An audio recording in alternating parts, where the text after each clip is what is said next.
I am going to reserve on any opening remarks, which if I give some later will not be opening remarks, so don't anybody sharpshoot me on definitions or anything else like that. The subject of today's hearing is the fiscal year 2024 request for the Government Accountability Office. I would like to thank our witnesses for being here. And I would now recognize for opening remarks my ranking member, Mr. Espaillat. The floor is yours, sir. Thank you, Mr. Chairman. Thank you.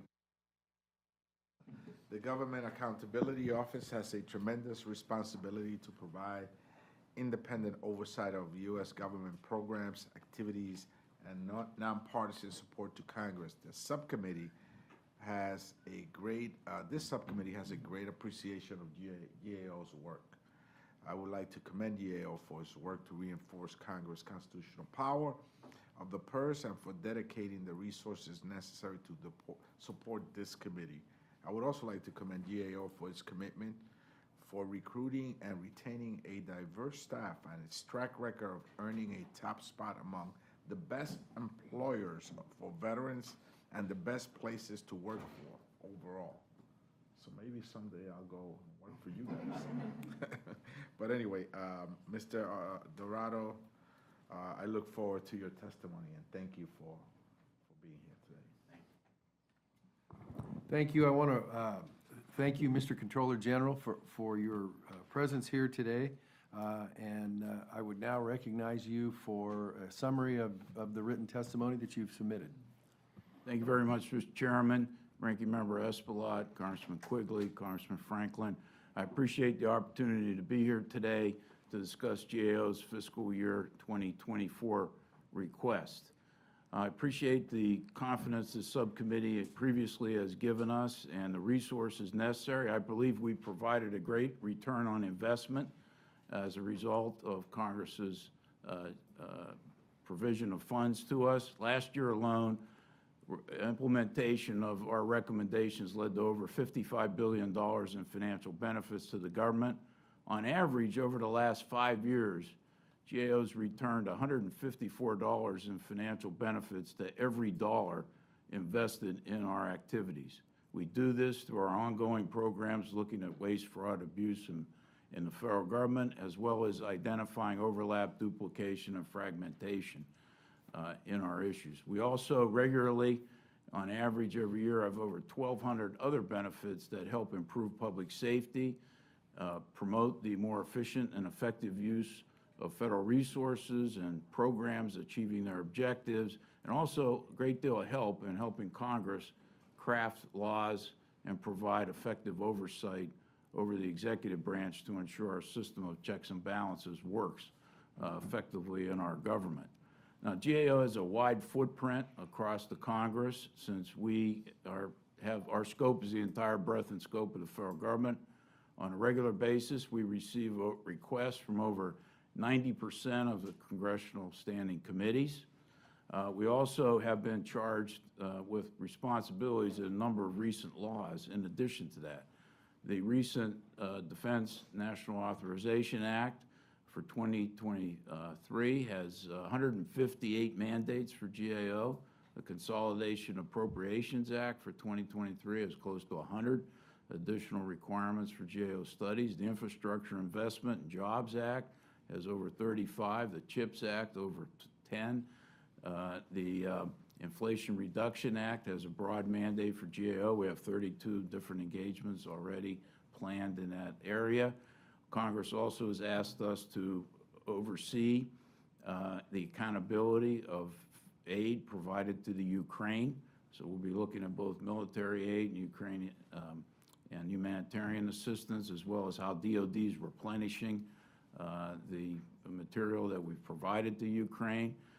Also recently, and this wasn't anticipated in our budget request, the recent bank failures of Silicon Valley Bank and Signature Bank trigger a mandate that GAO has to look at any systemic risk designation by the regulators, and also to look at the emergency lending facilities set up by the Federal Reserve. We also just recently received a bipartisan request from the House Financial Services Committee. So we'll be launching, I've already signed out letters to the Secretary of Treasury and Chairman of Federal Reserve and the Chairman of the FDIC to begin our analysis of what went wrong here and what recommendations we'd have for the Congress to address this particular situation. Now, our request reflects the hundreds of requirements that we've been given by the Congress. And also, I'd like to expand our resources modestly in 4 areas. One is science and technology. Congress has given us additional responsibilities to do technology assessments, to support the Congress, to provide technical assistance to the Congress, to help them understand the developments in science and technology, which are evolving faster than any time in human history. So Congress needs more support. Congress has been encouraging us to broaden our capabilities. We've done that, but we think we continue to need some additional help in that area. Second is cybersecurity. I designated that a high-risk area across the entire federal government in 1997, critical infrastructure protection 2003. There's many recommendations we've made in this area, but the request for us to continue to do work in this area greatly expanded. And I'm not just talking about information systems, I'm talking about weapon systems, satellite systems, and other areas, as well as critical infrastructure, electricity grid, financial markets, et cetera, in that area. Third is national defense. With the conflict in the Ukraine and strategic competition with China and Russia, a lot of attention's been focused on there, on modernizing, for example, our Air Force aircraft systems. We look at the missile defense system all the time, space-based programs and others. So national defense would be the third area. Last would be healthcare. Healthcare costs are the fastest growing part of the federal government's budgets, over 25% right now. If we're ever going to have a shot at getting our deficit and annual debt down, healthcare is critical to that path, as well as bringing down net interest on the debt over a period of time. So we've have a broad portfolio in the healthcare area, and we wanted to continue to address that. We have we have one of the most dedicated and talented workforces among audit organizations in the world. I'm very proud of our people. They're dedicated, very talented. We're a very diverse, multidisciplinary organization. As Congressman Espaillat mentioned, for the last 15 years, during my entire tenure, we've been ranked as one of the best places to work in the federal government. The last 2 years, we've been #1 across mid-sized federal agencies across the government. So I'm very pleased to be here, and I'm happy to address any questions that you may have. Thanks, General, for your testimony. We're going to go to members now based on their arrival. The gentleman from Illinois, the floor is yours. Thank you, Mr. Chairman. Thank you for your service and being here today. So, a lot of requests, a lot of mandates. As well as I can ask this, are you able to do all you need to do given the resources you have? And if challenged with reduction in resources, how do you prioritize where you spend your resources and what you focus on in order of ranking, I guess? Sure. First, I believe the request I put forward for fiscal year 2024 would provide the resources necessary for GAO to effectively support the Congress in meeting all the mandates that we have and all the requirements. But we need that request to be honored in order to meet these Have you been requirements. short resources in the past to get things done on a timely basis? Yes. I mean, we've struggled since sequestration back in 2013. We lost about 10% or 12%, excuse me, of our authorized staffing levels now to get through that period of time. And we've been steadily working with Congress to build back our capabilities. So we're finally back to the position we were in like 2010. And Congress has been giving us additional support in the science and technology area in particular to build back the support. So yes, we've struggled in the past. We're back in a pretty good situation right now. I'm hopeful we can continue on this path forward to fully serve the Congress. What do you do so far? If you have to limit what you do, is just Right. putting off when you get something, how Yes. long something gets done, Yeah, yeah. or how many resources you can put toward an analysis? And I want to ask this in a sensitive way. Sure. Does it affect how well you're able to accomplish a request? It doesn't affect how well we accomplish it, but it does affect when we get to the request. Right now, we have about 800 audits going on, and engagements. We have 88 requests, excuse me, from chairs and ranking members waiting to be staffed in the queue. We have 245 mandates that are waiting to be staffed, but they'll be staffed as we go forward. Now, you asked how we prioritize. We've worked out a prioritization issue with the congressional leadership. It's written in our protocols. Priority one are mandates that are in law or in committee and conference reports accompanying a law, broadest expression of congressional interest. Priority two are chair and ranking members to reinforce our nonpartisan status. We treat both parties the same in terms of access to our resources. We actually have a priority three, which is requests from individual members of Congress, but we haven't had enough resources to do that in about 15, 20 years. So right now you have to get sponsorship from a committee to get into the queue. And then we work with each committee across the Congress to prioritize the work, and there's a constant reprioritization going forward. So we get to everything, but the question is when. For the requests that are in the queue, on average, they'll be there, because mandates keep going ahead of the request, they'll be there about 8 months before we can start those requests. So any degradation in our resource commitment would really push off further starting those work or even being able to entertain new requests from committee chairs and ranking members. Can you characterize the level of cooperation you typically get, or if there are outliers that are more problematic than others? Yes, we typically get good cooperation from the executive branch as a general rule, but there have been exceptions to that area, and when there are, I'll go meet with the agency head. I just met recently with Secretary of Education. We were having some issues there. It got resolved within a day or two after that meeting. I've talked to the Department of Justice in the past. Those issues are resolved.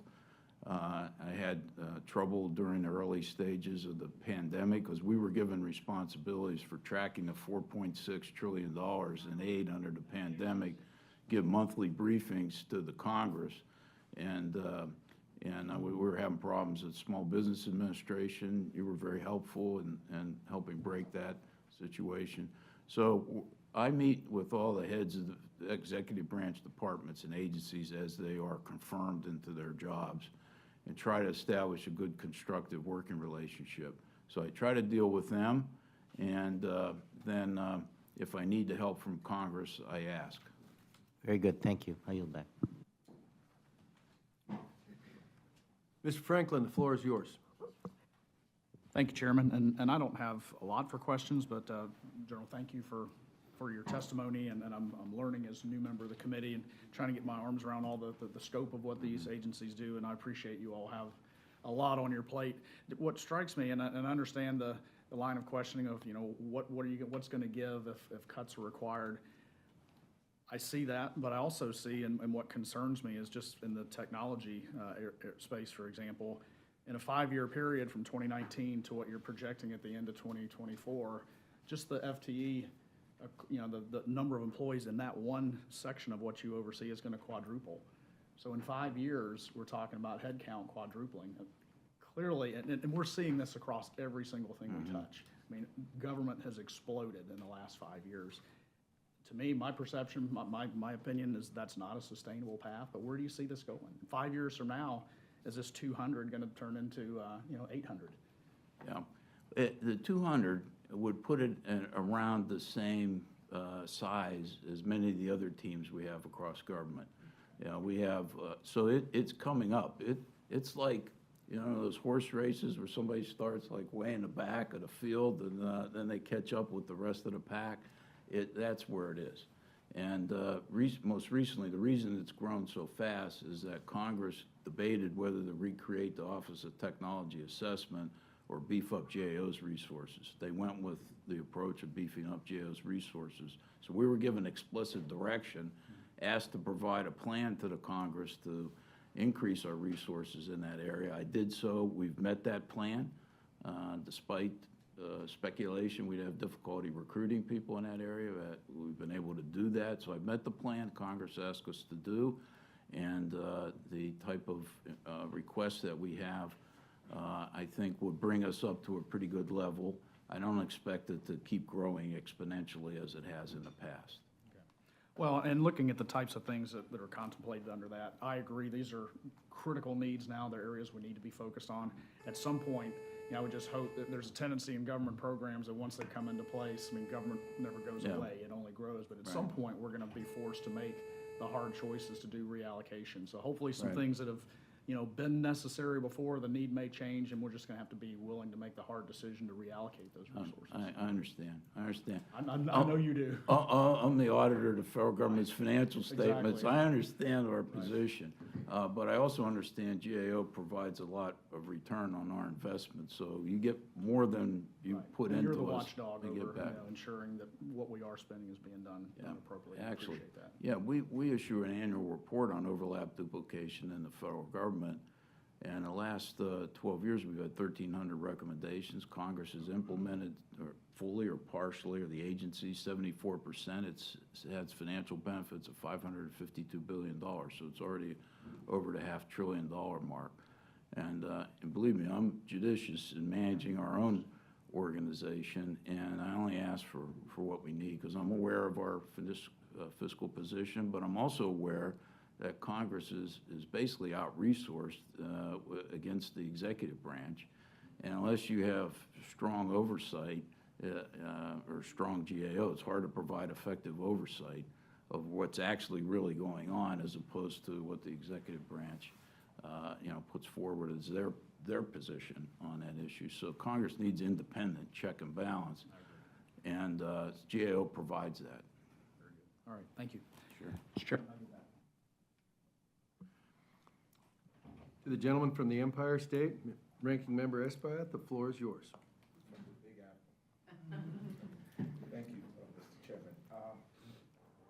Yes, Controller, I know that the Appropriations Law Group has done tremendous work as we seek legal opinions about the different work that we do here.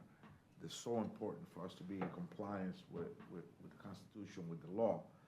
And I know that they continue to do good work, and I want to commend you for the resources that you have dedicated to that particular group.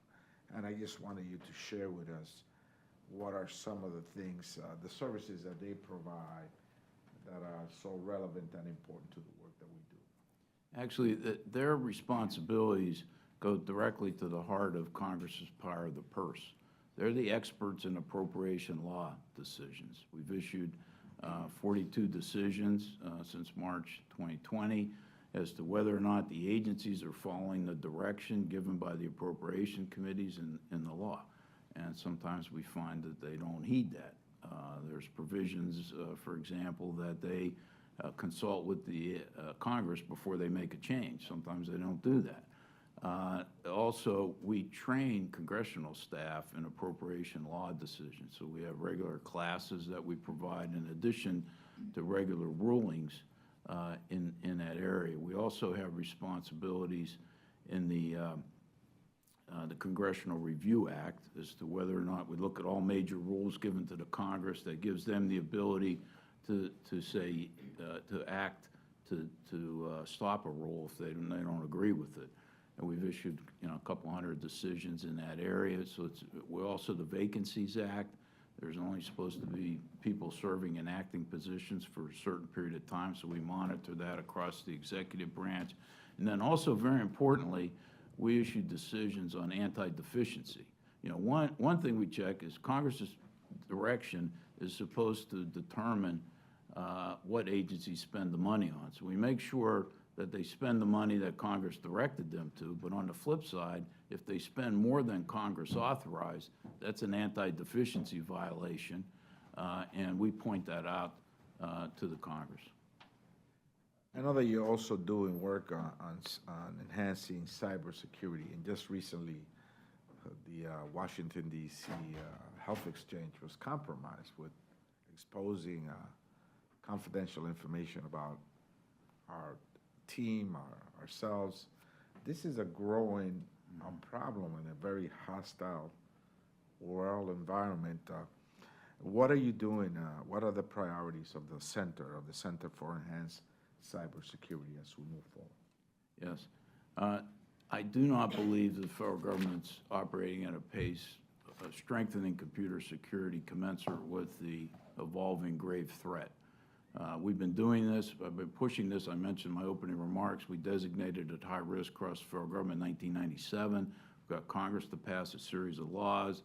It's a little better, but most federal agencies now still do not have effective information security programs. And since 2010, we've issued 4,000 recommendations. 860 are still open. So we're going to continue to follow up there. We're doing more work also in critical infrastructure protection. The federal agencies try to encourage voluntary compliance, but basically the federal government really doesn't know how prepared the private sector is to deal with these issues until like there's a ransomware attack with Colonial Pipeline or others. So I've been trying to encourage more information sharing between the government and the private sector, more building up capacity in the federal agencies. This center we've had for 25 years now. I've been expanding the group of it. We're going to now, in addition to looking at current threats, we need to look ahead. Artificial intelligence will bring new threats in this area. It has a lot of advantages. Like most technologies have good advantages, but they have a darker side to them. And quantum computing, another one, which would be able to break all the current encryption techniques that do occur. Blockchain technologies, we're having a pilot right now with Treasury that would enable us to audit if they move to blockchain technology, but it will require a different type of auditing. In artificial intelligence, we've issued a framework so we can be positioned to audit algorithms used under artificial intelligence go forward, but our computer security people will be focused on that as well going forward. Thank you. Thank you, Mr. Chairman. Gentlelady from Oklahoma is recognized. Thank you, Mr. Chairman, and thank you for being here with us this morning. I want to start, you mentioned the cybersecurity aspect in last Congress. I had the great pleasure of serving on a new subcommittee on House Armed Services focused on cyber. I don't think that there's enough emphasis put on the ramifications of a cyber attack across government. One of the things that I have been focused on is what they call rip and replace of technology hardware that has been installed throughout government, whether that's local, state, municipal, or other agencies, that is equipment from adversarial nations. Do you have a little bit of insight that you can share with us about that rip and replace program? My understanding is there was there was $1.9 billion allocated for that program. There were over $5 billion in requests. There has just now been a first let to be able to start doing that. But this is an important piece because the potential harm that can be done by having this equipment within our infrastructure is grave. And I don't know that it's gotten enough attention. Can you speak a little bit to that? Absolutely. Yeah, on this particular program, I don't think we've done a detailed evaluation, but on the broader issue, I'll check, and if we do, I will let you know. But, because we can't get to everything that we've been asked to do. But the broader issue you bring up is supply chain issues. We've done a lot of work on supply chain issues in information technology. We've come up with a set of best practices. We compared those to what agencies are doing, including defense, found them short of those best practices in that area. And actually, we issued that report before the SolarWinds incident happened. So we're pushing, we're very aware of this problem. You're right to be concerned about it. I am too. And I'd like to do more work in that area because you don't really know. I mean, we're going to zero trust architecture, which is all based upon knowing who, and along in the supply chain you can trust in that basis. So it's because otherwise it becomes insidious, and you don't really know. And to follow up on that, can you talk a little bit about the technology that GAO is using currently and what you're looking to potentially upgrade in the near future? I know there's a lot of different, whether that's e-discovery software or other things that would be helpful. Talk a little about where you are now and what the future looks like for the organization. Yeah, we're in the process now of moving to the cloud in most of our operations. So we've had a multi-year modernization underway. I want to make sure it's secure and we have good computer security over the information we have as well. We are replacing our document management system, which is all the records that we keep for our audits. The system we have in place now is 30-some years old, maybe 40. So we're replacing that as we go forward. How long do you anticipate that process to take? I'm hopeful if we get the support from the committee that we can have that done within the next year or two. And you started that process in? Well, we started moving to the cloud a few years ago, like our emails in the cloud now, but not all of our operations are in the cloud. So the cloud operation, that migration will probably take, and I want to be careful about how we're doing it, make sure we have good security and that we have good access to everything we need. Some of these contracts haven't been struck very carefully, and so I want to do that. And then hopefully we'll be able to replace the document management system. We're on track to try to do that next fiscal year. One of the challenges I see with the procurement and acquisitions structure is that it takes so long to move to new software applications or new technologies. And I think that we're up against a time crunch now. We don't have time to spend waiting for approval at every step. In some cases, we need to really figure out how can we move forward quickly because we're falling behind. And I think that's a really dangerous place for us to be. So certainly anything that we can do to speed up that procurement and acquisitions process, particularly for software and technology, I'm happy to help with. So. Yeah, well, the basic thing would be having clear stability in our funding. I mean, part of the problem is that, almost every year we're going to continuing resolution process. So we enter a year and maybe a quarter through the year or half through the year. We don't know what our funding's going to be for that year. So it's hard to enter into a multi-year procurement without knowing that you're going to be able to honor your commitments that you're making. We've also created, on our audit side, an innovation lab where we're testing new technologies and being able to do things there for how we audit. And so I'm very aware of the issue. Part of the problem we had, I mentioned earlier in response to one of the questions, that during sequestration, we lost 12% of our staff. We also stopped a lot of our IT modernizations during that period of time, so I didn't have to lay people off. I didn't want to lose our talent base. And so we're still catching up from some of those problems we've had in the past. And I hope with robust funding, we could move quicker. Great, thank you. My time has expired, Mr. Chairman. I yield back. Additional questions from any committee members for the general? Seeing none. General, I've got a few. You've alluded to it in your testimony, but what we've been asked to do is 100% of your work requirements generated by members of the House and Senate? Almost 100%. There's a small number, like 5%, that I'll reserve to determine new areas that we need to invest in. Like originally, a lot of computer security work I did on our own, then Congress starts asking. Part of that includes budget scrubs that we do for the Appropriation Committee. So we go through the President's budget request every year for major departments and agencies and see where there's unused obligations, for example, where there's a need to, reduce funds in some areas that they've got carryover money. So that's all done under my authority rather than have requests from the committees every year, because we do that remotely.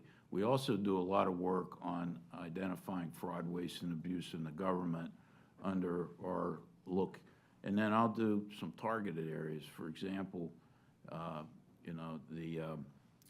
our housing agencies, Fannie Mae and Freddie Mac, a lot of institutions, they're still in federal conservatorship from the 2008-2009 global financial crisis. And a lot of the housing risk right now, if there's a downturn in the housing economy, lays at the federal government's footstep, because the federal government's either directly or indirectly guaranteeing about 70% of individual home mortgages.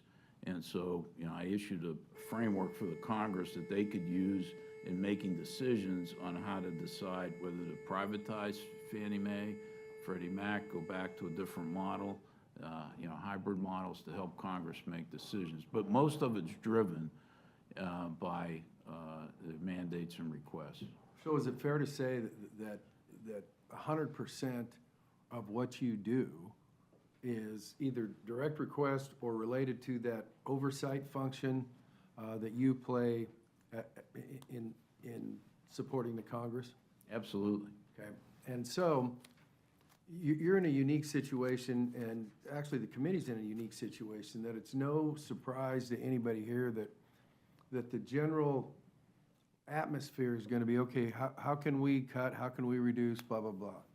It's your job to take a look at if people are doing what they were supposed to do, being asked by the vast majority of those comments or missions, if you will, are generated by specific legislation, committee chairs, committee ranking members, that sort of stuff.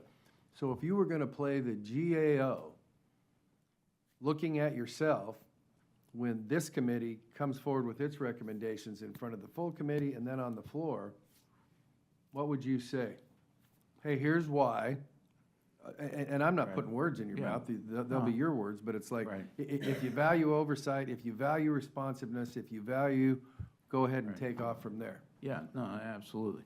I mean, first, I would say if Congress wants to have an aggressive posture on reducing waste, fraud, and abuse in the federal government, if Congress wants to generate good ideas, smart ideas on how to cut the federal government's spending without harming individuals, and if Congress wants an effective oversight mechanism over the executive branch, you need a strong GAO to be able to do that.